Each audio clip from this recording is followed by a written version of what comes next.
text came just after midnight. I was sitting on the cold tile floor of my dorm room, laptop in front of me, headphones in, halfway through the final edits on my research paper. My phone buzzed, and I checked it without thinking, but the moment I saw the message, my stomach turned. "You will attend your sister's wedding. If you don't, forget about tuition this semester." That was it. No greeting, no love, no concern, just a demand. I read it over and over, hoping I misunderstood it. I hadn't. The sender was saved in my phone as Dad, but I hadn't called him that in a long time. I stared at the screen, gripping the phone tighter with each passing second. My vision blurred, not because of tears, but because of anger, hot, steady anger. I already knew what this was about. It wasn't just a wedding, it was a performance. One I had no interest in attending, and now he was threatening to take away the only thing that still belonged to me. My future. My name is Rachel and I'm 22. I'm in my final year of college, majoring in biomedical science with a minor in psychology. I've worked my butt off for years. Jobs, internships, late nights, skipped meals, just to keep up. My dad didn't help much. He paid what he had to when he had to. It was never about support, it was about control. My mum died when I was 14, and after that everything changed. My dad changed. He remarried a year later. Her name was Karen, yes really, and she came with a daughter, Madison, the golden girl, pretty, popular, always smiling. My dad started calling her sweetheart while I became you. He paid for Madison's braces, her dance lessons, her car, her college. When I asked for help with tuition last year, he said, "You're grown, figure it out." I did, through tears, 2 jobs and a partial scholarship. And now, out of nowhere, he wanted me at her wedding like we were some big, happy family. He wanted me to smile, wear a dress, take pictures, fake it, pretend. And if I didn't, he'd pull the plug on my tuition. I tossed my phone across the bed and stood up, pacing the room. The nerve! The wedding was in 3 days, across the country. I hadn't spoken to Madison in nearly 2 years, not since she posted on Instagram that some people don't deserve families, and everyone knew it was about me. Now she was marrying some guy named Brad. And suddenly I was supposed to play bridesmaid, wear blush pink, and act like we braided each other's hair every weekend growing up. No, I couldn't. I wouldn't. But could I afford not to? That was the part that made me sick. Because I couldn't. I had 1 semester left. 1. If I missed it, I'd lose my program spot. My scholarship wouldn't cover it alone, and deep down my father knew that. That was why he said what he said, not because he wanted me there, but because he wanted to remind me he still had power. I looked in the mirror above my desk and barely recognized myself. Messy bun, dark circles, hoodie, fear behind my eyes. I hated what this was turning me into. I sat back down and picked up my phone. No reply. I couldn't reply yet. I needed to think. But even thinking hurt. A small part of me remembered the girl I used to be, the one who called him Dad and thought he hung the stars. That girl was long gone. She disappeared somewhere between Karen's fake smiles and Madison's perfect report cards taped to the fridge like trophies. I wasn't invited to the engagement party. I didn't even get a save the date. Just a last-minute text and a threat. My hands shook again. Maybe it was time to show them that I wasn't the weak, silent one anymore. Maybe I'd go, but not for them. Not for the wedding. I'd go to watch it all burn from the inside, because if they wanted a performance, they were about to get one. But this time, it would be mine. I didn't sleep that night. Not because I was scared, but because I was angry, bone deep, ice-cold angry. I stared at the ceiling until the sun came up, the same sentence looping in my head. You will attend your sister's wedding. Like she was really my sister, like we were close. Like she hadn't once told our high school counselor I was mentally unstable just because I didn't want to share my room. I thought about ignoring the text, let him follow through with the threat. But then what? Drop out with 1 semester left? Watch everything I'd worked for disappear over a wedding cake and a fake smile? No. He didn't get to win, not this time. So I replied. Just 1 word. Okay. That was all he needed. 5 minutes later, he sent flight details, round trip, first class. Funny how quickly he spent money when it wasn't for me. I packed a carry-on with just enough clothes for 2 days and printed out a fake congratulations card to make it all look good. If I was going to survive the weekend, I'd need to play the part. Until I decided it was time to stop. The airport felt like a test. People in perfect outfits, smiling families flying to weddings they actually cared about. I sat near my gate, scrolling through Madison's Instagram. She had posted a new story. Her in a white silk robe with her bridesmaids, drinking champagne and laughing. The caption said, "Grateful for the people who've always had my back." I wasn't tagged. Of course not. I'd stopped existing to her the moment I stopped being useful. I boarded the plane with a blank expression, ignored the champagne they offered in first class, and stared out the window for 5 straight hours. When I landed, a driver was already waiting with a sign that said, "Rachel." I wanted to rip it in half. Instead, I followed him to the black SUV and sat quietly in the back. The city was all expensive boutiques, palm trees, and clean sidewalks. It made me sick how beautiful everything looked when I knew what was underneath. When we pulled into the driveway of my father's house, a huge, modern 2-story with stone walls and glass doors, I felt my jaw tighten. It was the same house I'd lived in before college, but colder now. Bigger. Emptier. Karen opened the door like she was starring in a commercial. Bleached teeth, tight dress, fake laugh. "Rachel, oh my God, it's been forever. You look so mature." She didn't hug me, just gave me a once-overs like she was checking for damage. My father stood behind her, arms crossed. He didn't say a word, just nodded and turned around. That was his way of saying, welcome. Madison, of course, wasn't there. "She's at the salon," Karen chirped. "You'll see her at the rehearsal dinner tonight. Try to be pleasant, okay? It's her big day." I said nothing. I was too tired to fake it yet. I took the stairs up to the guest room, once my room, before Karen had it repainted pink and gave it to Madison, and shut the door behind me. The bed was made perfectly. A white dress lay across it. Blush pink heels sat beside it on the floor. A sticky note rested on the pillow. "Please wear this tonight. We want the family to look coordinated." I sat on the edge of the bed and laughed to myself. Family. That word didn't mean anything in this house. It never had. I wore the dress. I didn't do it for them. I did it for the mission. And the mission was simple. Play along, wait, watch, and when the time was right, make sure they never forgot I was there. The rehearsal dinner was held at a country club ballroom with a chandelier bigger than my dorm room. Madison stood near the bar in a pearl-white dress, holding a glass of champagne and laughing with her friends. I walked in, heels clicking, heart calm. She turned, saw me, and her smile dropped for half a second before she recovered. "Rachel," she said, arms out like she was about to hug me. She didn't. "So glad you made it." I just nodded. Wouldn't miss it. My father gave me a look from across the room. One that said, "Your family. Act like it." And in that moment I smiled. Because I was about to. The room was full of clinking glasses, fake smiles, and people who loved the sound of their own voices. Madison floated from table to table like royalty, soaking in every compliment. "You're glowing," one woman said. "Brad's so lucky," another added. I watched from a corner table with a glass of water in my hand. I didn't speak much, I just observed. That's something I'm good at. People think silence means weakness. It doesn't. It means I'm listening. I noticed the way Karen always looked around before laughing, like she wanted to make sure someone saw her. I saw how my father leaned in too close to a woman who wasn't his wife when he thought no one was looking. I watched Madison glance at her reflection every chance she got. This wasn't a celebration, it was a show, and I was the quiet shadow in the corner, waiting for the script to fall apart. My goal wasn't just to ruin a wedding. I wanted the truth to show, raw, ugly, and undeniable. But I had to be smart. One wrong move and I'd be the villain.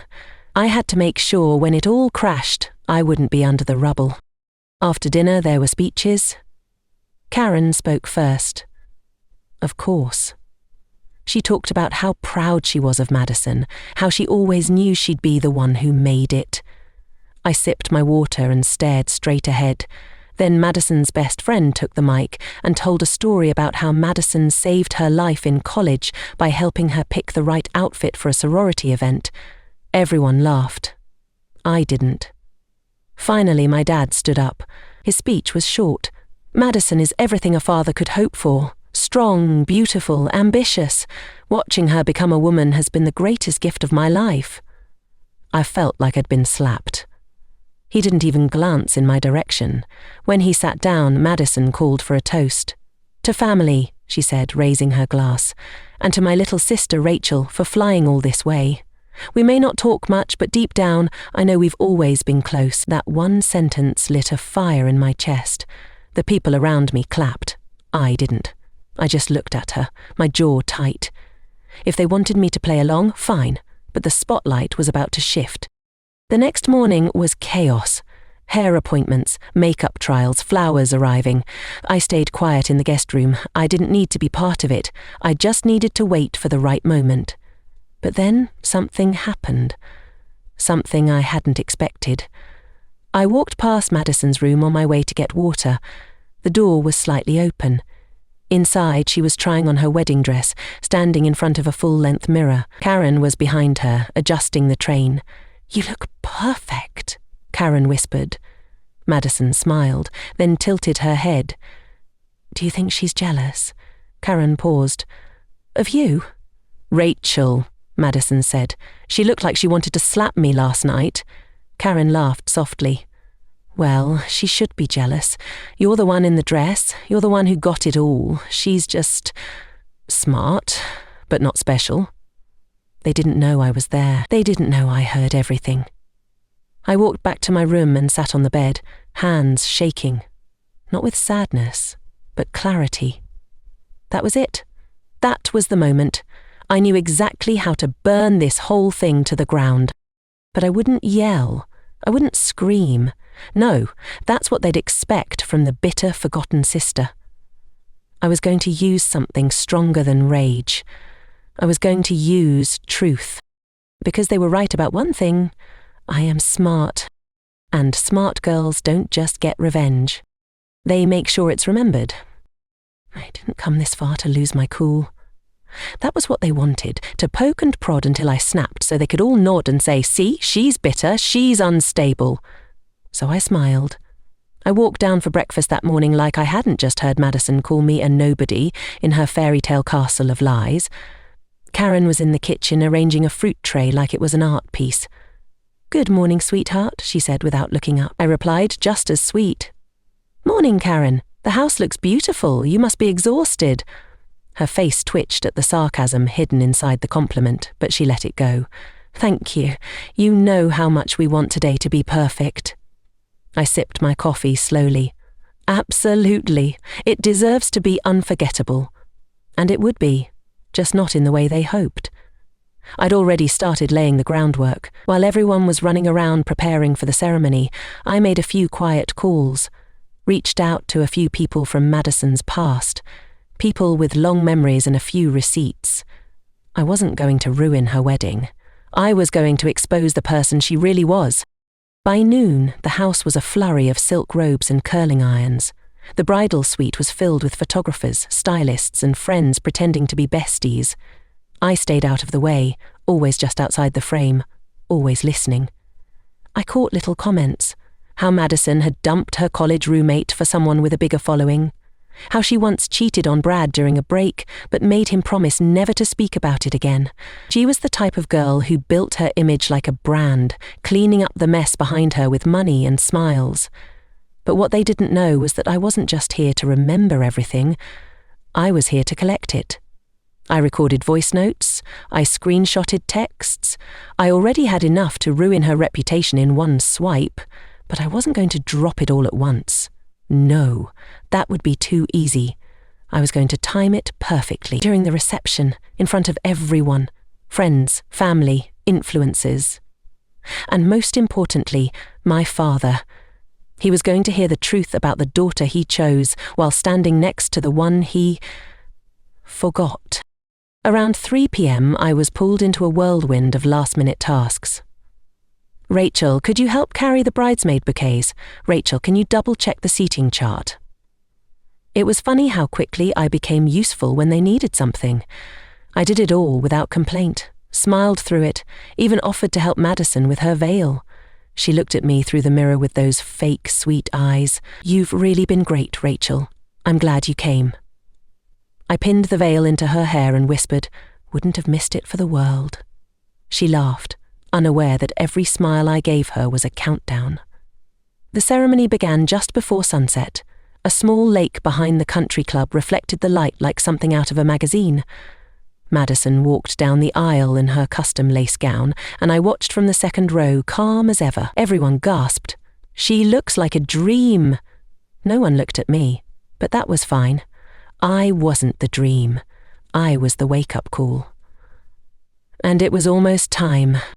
As they exchanged vows, I pulled out my phone, not to film the moment, but to get ready.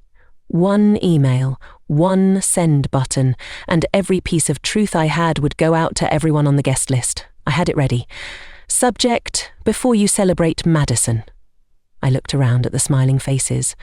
My father had tears in his eyes. Karen was holding his hand.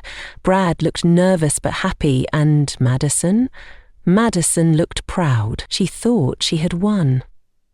But in less than an hour, I was going to rewrite the ending of her perfect day. Not with violence, not with drama, just with truth. Cold, clear, undeniable truth. And when it hit, they'd finally see me, not as the forgotten daughter, but as the one they should have never underestimated. The reception hall looked like a dream. White roses everywhere, long tables covered in gold-trimmed plates, a ceiling strung with twinkling lights that gave the whole place a soft, romantic glow. People smiled, glasses clinked, and music floated gently from a live band tucked into the corner. Madison and Brad sat at the head table like royalty, her makeup still perfect, her dress still untouched. I sat near the back with people I didn't know, still dressed in blush pink, still silent. But inside me, everything was pulsing. I had the email saved in drafts, the list of guests pulled from the family group chat Madison thought I wasn't in. All I had to do was hit send. One click, and every fake compliment in that room would freeze. I stared at the screen on my phone. My thumb hovered over the button, but I waited. Not yet. I wanted everyone to be settled, happy, full of cake and lies. That way, when it dropped, it would hit harder. I took a deep breath and looked around the room. People were dancing, laughing, toasting. It was perfect. And perfection makes the best setting for a breakdown. They called for the speeches. Brad's dad went first, telling a story about Brad as a boy, and everyone laughed at the right moments. Madison's college friend followed. More laughter, more toasts. Then my father stood. As always, his voice was calm and proud. I've watched Madison grow into the most beautiful, driven and kind-hearted woman. She reminds me so much of her mother. He meant Karen, not my real mother. I stared at him as he spoke. Rachel, thank you for being here, he added casually. Your family, and family shows up for each other. That was it. My hand tightened around my phone. I hadn't planned to speak, but now I had to. I stood up slowly. A few people noticed, some turned. I walked toward the microphone at the front of the room. Madison's eyes met mine. Her smile flickered. Rachel, she said, like she wasn't sure if I'd lost my mind. I smiled warmly. Just a few words? I said into the mic. The room fell silent. You could hear the band stop tuning. I cleared my throat. I'm Rachel. I'm the other daughter, the one who didn't get posted on Instagram, the one who wasn't invited to the engagement party. But I'm here today because family, as my father said, shows up. Nervous laughter rippled through the room. I smiled again. I want to say how proud I am of Madison. She's always been creative. She's good at rewriting the truth. Like how she got kicked out of that internship senior year for copying someone's project, but told everyone she quit because it was toxic. Or how she used to text Brad's best friend when they were on a break. That one's my favourite. Murmurs rose from the crowd. Madison's face paled. Brad turned to her Rachel, Karen snapped, standing halfway.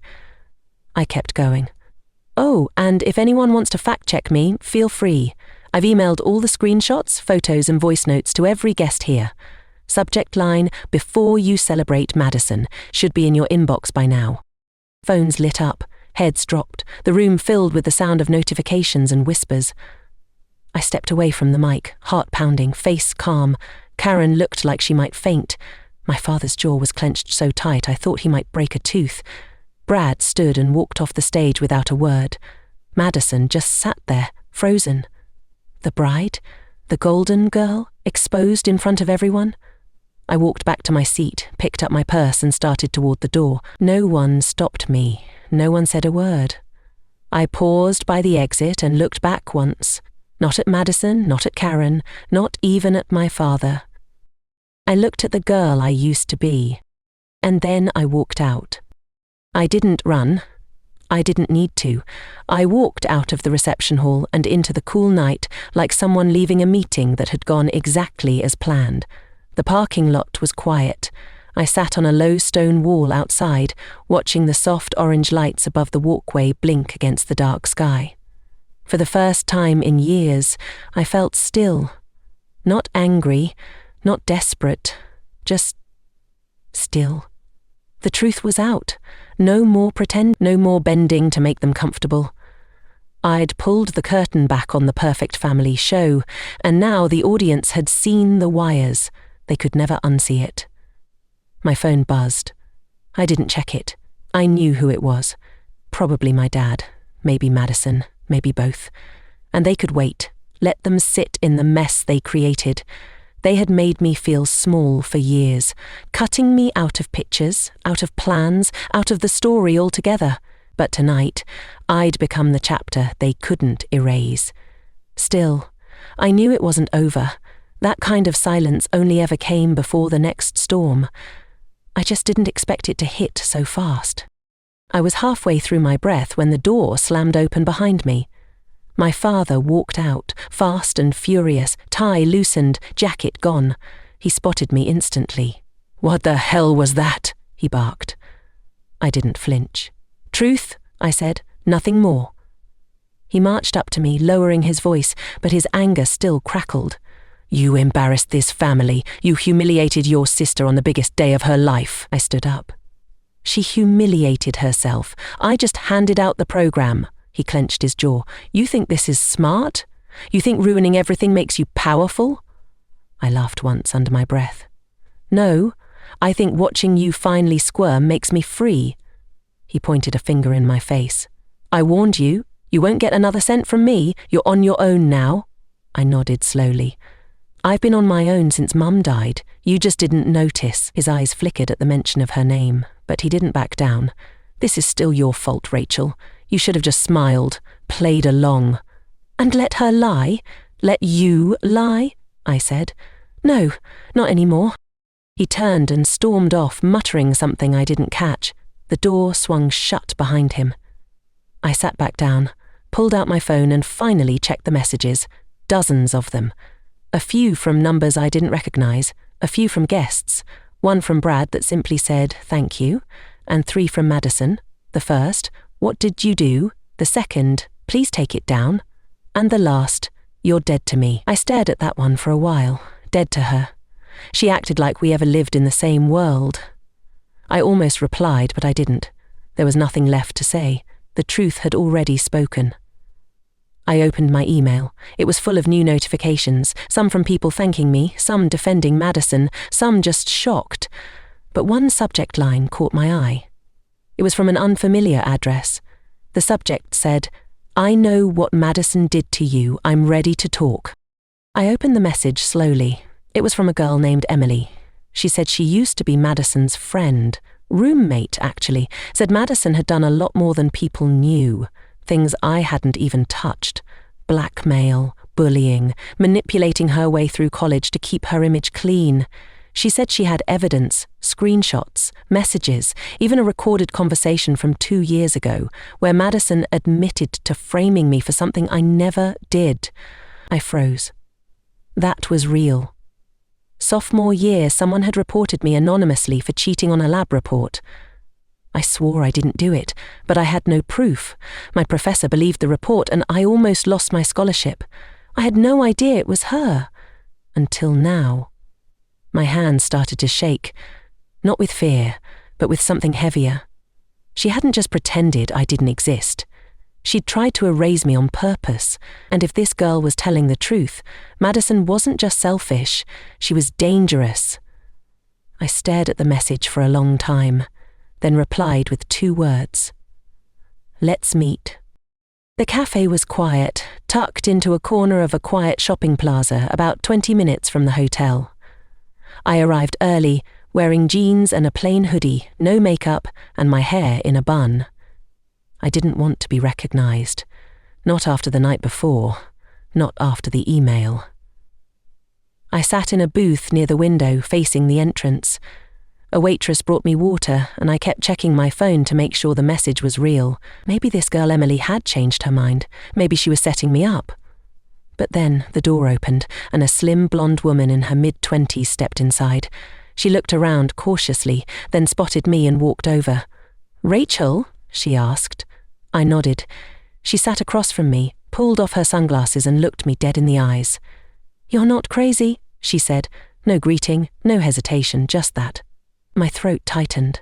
I didn't know how much I needed to hear those words until she said them. "She made you feel like you were imagining it, didn't she?" Emily added. I nodded slowly, my jaw clenched. "Every day." She took a deep breath and pulled out her phone. I should have said something earlier, but I was scared. Madison has always been dangerous, in her own way, smart, manipulative, always 10 steps ahead of everyone. I used to be her friend, then her roommate, and eventually her target. She slid her phone across the table. On it was a voice recording. I tapped play. Madison's voice came through, crisp and sharp. Of course, I reported Rachel. She was getting too much attention. She needed to be reminded who the favourite is. My stomach dropped. Even though I'd suspected it, hearing her say it out loud was something else entirely. "This was from junior year," Emily said. "She told me to delete it. I didn't." I couldn't speak. The weight of that one sentence, that truth, pressed against my chest like 1,000 bricks. I looked up slowly. "Why are you helping me now?" Emily leaned forward. "Because she destroyed my life too. She spread rumours that I was sleeping with one of our professors, got me kicked out of the sorority. My GPA tanked. My internship offer was pulled. I lost everything." "I'm so sorry," I said quietly. She waved it off. "I'm not looking for sympathy. I'm just tired of seeing her win." She opened her email and showed me folders, screenshots, audio files, even photos of notes Madison had written in a journal, names, plans, things she had done to people she called friends. "She's not just cruel, Rachel. She's calculated. Everything she does is rehearsed. I can't take her down alone, but you already cracked the mask. People are listening now." I scrolled through the files in silence. One image showed a list with 3 names, including mine, with the word control written at the top. I felt sick. "I want to help," I said, "but she has a lot of people protecting her. My dad, the guests, half of them still think I ruined her wedding out of jealousy." Emily smiled faintly. "Then we give them more truth. We don't just show them the cracks, we tear the whole mask off." I stared at her phone again. There was enough here to not just ruin Madison's image, but to make people finally see who she was. "Let's do it," I said. Back at the hotel, I sat on the edge of the bed and stared out the window. The city lights blinked below like tiny fires. My phone buzzed again, a message from my father. "Don't come back." No surprise, but I didn't need him anymore, not after this. I opened my laptop and started putting everything together. Audio clips, timelines, screenshots. If the wedding reception was the first crack, this would be the collapse. And this time, it wouldn't just be a scandal. It would be a full reckoning. Madison had built her life on lies, on control, on pretending. She'd stolen my mother's spot, my father's love, and almost ruined my future. But now I had facts. I had proof. I had people who had suffered like I had. And this time, I wasn't just reacting. I was leading. Tomorrow, we'd drop everything. And the Golden Girls' glow would finally go dark. We waited until morning. Emily said the timing mattered. People were most reactive between 7 and 9 a.m., the social media engagement window. She sounded like she'd rehearsed it. I guess she had. She'd been planning this longer than I had. She set up a shared Google Drive folder labelled Behind the Curtain.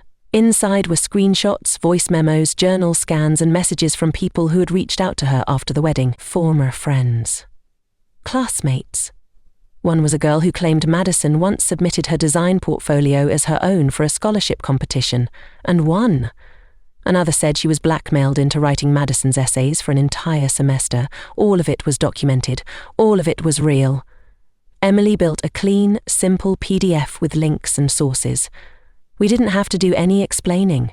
The truth spoke for itself. My job was to make it land in the right hands, and I knew exactly where to start. I copied the link into an email and sent it to 3 places: the guest list from the wedding, the alumni group from Madison's college, and finally, to a campus news blog that lived off drama and exposés. Then I sat back and waited. It took 20 minutes. Just 20. My inbox started buzzing first, a couple of confused replies, then a few shocked ones. Someone wrote, "Is this real?" Another just said, "Holy crap." I checked the campus blog and saw it. Front page. Madison Carter, a golden lie. They'd used a photo from the wedding. Her standing beside Brad laughing under the chandelier. The article detailed the timeline we'd given, quoting the recordings, linking the screenshots. My hands were cold, but my chest was on fire. This was it. It was happening. Twitter picked it up next. People started reposting. Someone dug up old tweets Madison had written that suddenly didn't seem so harmless. She started trending locally. By 9 a.m., people from the wedding were deleting their congratulatory posts. The wedding hashtag went silent. I watched it all unfold from my laptop, like I was watching a movie. Only this time, I was the director. Then the texts started. First from Madison, 5 in a row. I didn't open them. Then Karen. "How could you do this to your sister?" And finally, my father, "Fix this now or you'll regret it." I didn't reply to any of them. They weren't angry I lied. They were angry I told the truth. I knew the moment it got real for Madison. It was when she posted on Instagram. A photo of her and Brad captioned with a long dramatic message about how lies can ruin lives, and people trying to tear down happy moments. The comments were a war zone. Some defended her, others asked for answers. A few dropped the link to the folder. "What about this voice recording?" one wrote. "Is this your version of kindness?" another asked. And still, she didn't name me. She couldn't. Because if she did, she'd have to explain how someone she called sister ended up being her whistleblower. And even she wasn't that good of a liar. Emily called me later that afternoon.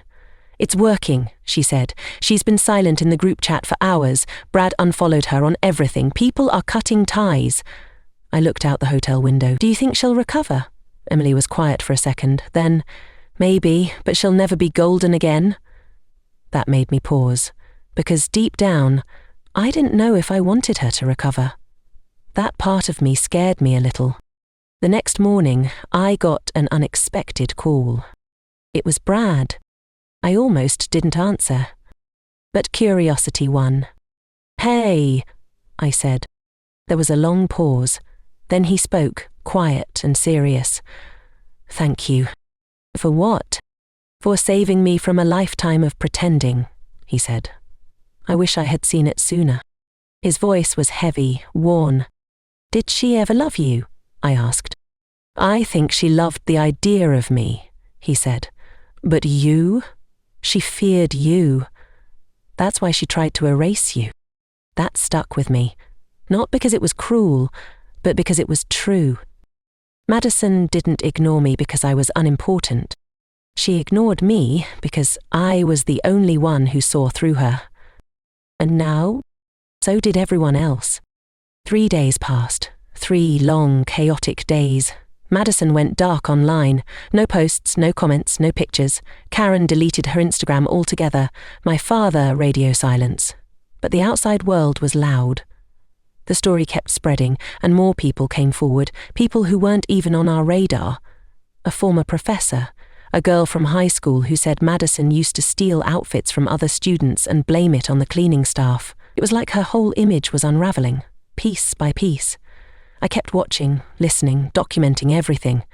Emily and I checked in daily. The digital folder we created had been viewed over 60,000 times by the end of the week. The wedding photographer took down the public gallery. The country club locked their social media after people started leaving reviews like, "You host liars." And through it all, I waited for Madison to say something directly to me. I knew she would. She always wanted the last word. And when her message finally came, it was exactly what I expected. Dramatic, threatening, and strangely desperate. "You think you've won? This isn't over. I'll make sure of it." I sat on the edge of the bed and read that line over and over. It didn't scare me. It didn't even rattle me. It told me she was crumbling, and people like Madison don't crumble quietly. I knew she'd strike back. What I didn't expect was how fast. That evening I got a call from the financial office at my college. The voice was calm, professional.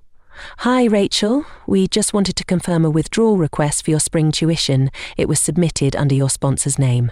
My stomach dropped. "Withdrawal?" "Yes. Your father submitted the form. Full tuition cancellation. We wanted to confirm before processing." I felt the air leave my lungs. So this was how he was going to fight back, by hitting the one thing he knew I couldn't afford to lose. I told them not to process it yet. I needed time. I hung up and just sat there, silent, not broken, but close. He was really going to do it. My father, who had barely supported me as a child, was now willing to crush my future just to defend a daughter who had built her life on lies. I didn't cry, I didn't scream, I just sat still until the shaking stopped.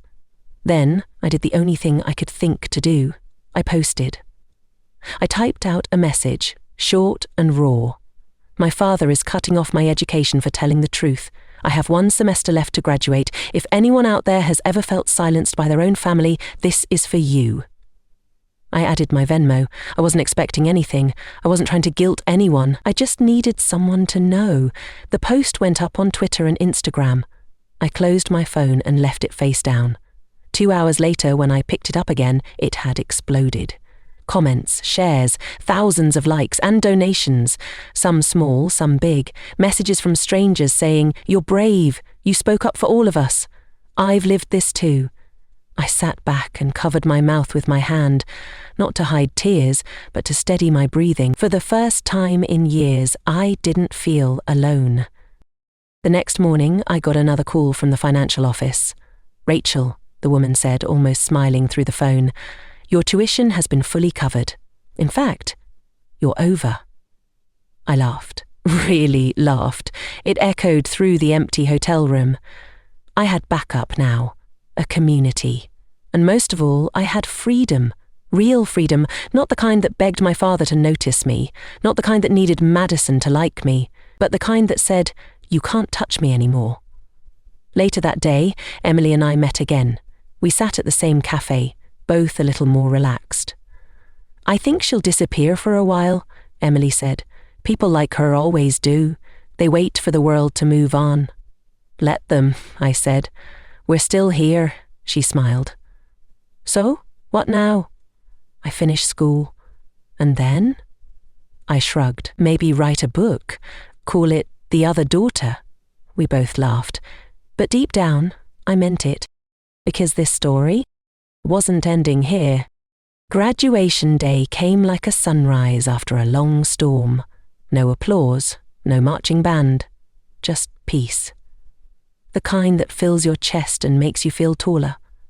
I walked across the stage in my cap and gown, head held high, no family in the crowd. But that didn't matter. I wasn't alone. Somewhere in the audience were 3 people who had become more real to me than my own blood. Emily, my advisor, and a quiet stranger who had donated the last $500 to cover my books. I didn't know his name, only that the message attached to his donation read, "For telling the truth when it cost you everything." My name was called, and I stepped forward to accept my diploma. My fingers touched the certificate paper, but it felt like stone. I had carved it. Every sleepless night, every skipped meal, every silence I swallowed instead of screaming, that was all in this piece of paper. I didn't cry when they handed it to me. I didn't need to. The victory wasn't in the tears, it was in the silence. The kind that follows a battle you've already won. Later that evening, I walked alone through campus one last time. The sidewalks were mostly empty. The trees stood quiet. I stopped at the science building, the place where I almost lost my scholarship thanks to Madison's anonymous report. I touched the wall gently, not out of sentiment, but memory.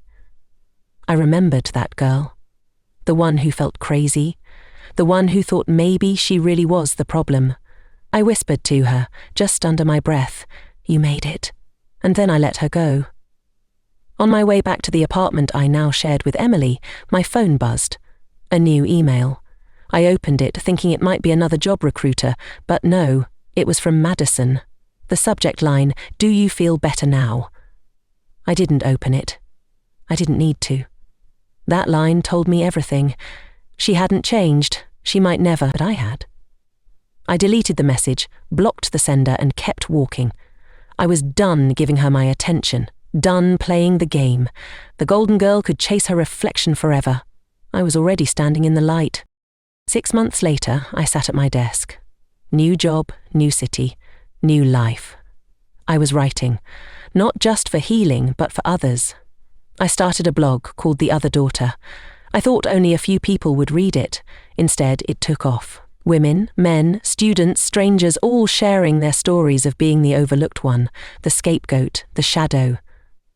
They wrote to me like I was the first person who ever saw them, and maybe I was. Maybe the pain I carried was never just mine. Maybe I'd been given that pain so I could name it for someone else. I shared my journey. Every betrayal, every silent scream, every unexpected ally. And they responded. With fire, with love, with truth. And slowly I realized something. The revenge wasn't just exposing Madison. It wasn't even walking the graduation stage. The real revenge was living a life so full, so whole, that no one could rewrite me out of it again. One night, I sat on the balcony of my apartment, laptop open, staring at the city lights. Emily brought me tea and sat beside me. "It's wild, isn't it?" she said, "that it all started with one email." I nodded. "He tried to control me," I said. "She tried to erase me, and look where we are now." She raised her cup. To the forgotten girls who never forgot themselves. I raised mine too. To the truth, and as we clinked mugs under the stars, I knew one thing for sure. This wasn't a story about a wedding, or a sister, or a man with too much power. This was a story about choosing myself. And finally, being enough. This is the end of my story. Do not forget to subscribe.